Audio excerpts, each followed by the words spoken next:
بسم اللہ الرحمن الرحیم۔ صحابی رسول اور تاجدار دو عالم صلی اللہ علیہ وسلم کی خدمت میں شاعر اسلام حضرت حسان بن ثابت رضی اللہ تعالی عنہ نے اپنے قصیدہ میں جمال نبوت کی شان بے مثال کو اس شان کے ساتھ بیان فرمایا کہ آج تک کوئی اس طرح کا قصیدہ بیان نہیں کر سکا۔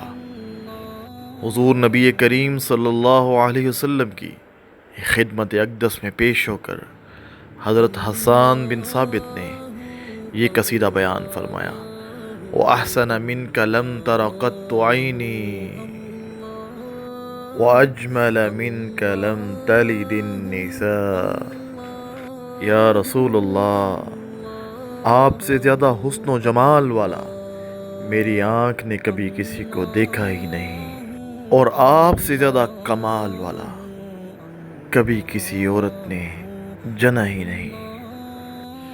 خلقت مبرئا من كل عیب كأنك قد خلقت كما تشاء۔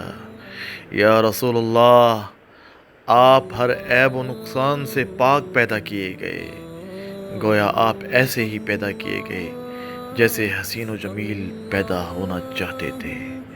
یہاں پر شاعر کہہ رہا ہے کہ یا رسول اللہ، اللہ نے آپ کو ایسا بنایا جس طرح آپ چاہتے گئے، اور اللہ رب العزت آپ کو اسی طرح بناتے گئے۔